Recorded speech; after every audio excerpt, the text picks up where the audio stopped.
Hey everyone, Chlorine King here. Just want to show you a review on the Pentair Rebel. After about approximately a year of use, it's running beautifully still and doing great. So let's go ahead and get started with the review. Here's the Pentair Rebel up close and personal. I really like this cleaner. It's a good looking cleaner. It's a geared cleaner, which means it's not going to get stuck in the steps like non-geared cleaners can at sometimes.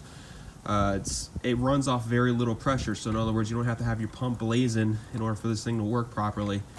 One thing I really like about it is the very large wheels, and you can see here each wheel's got a pretty large nub. Now this is worn down because this is after a year of use, but what that does is help climb over the Virginia Graham Baker Act covers so it doesn't get stuck on the covers.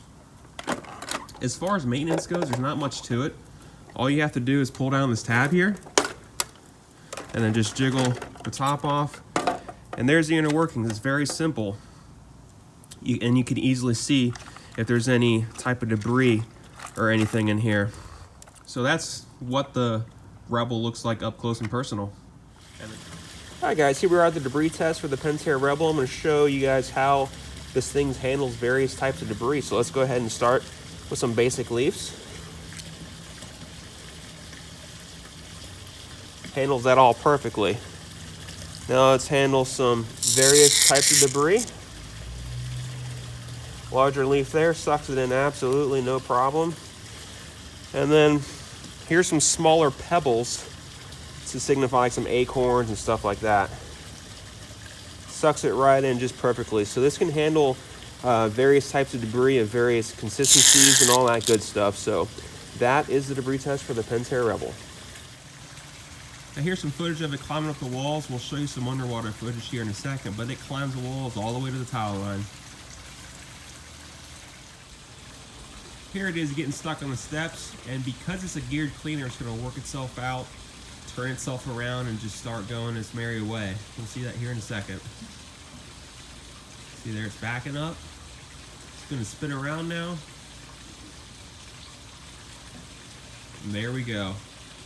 So say goodbye to vacuum cleaners getting stuck on the steps with the Pentair Rebel.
So there's my review of the Pentair Rebel. I definitely recommend this cleaner, and I think you guys will get some good use out of it. So stay tuned for more how-to videos and product reviews, and subscribe to the channel. Have a great day, everyone.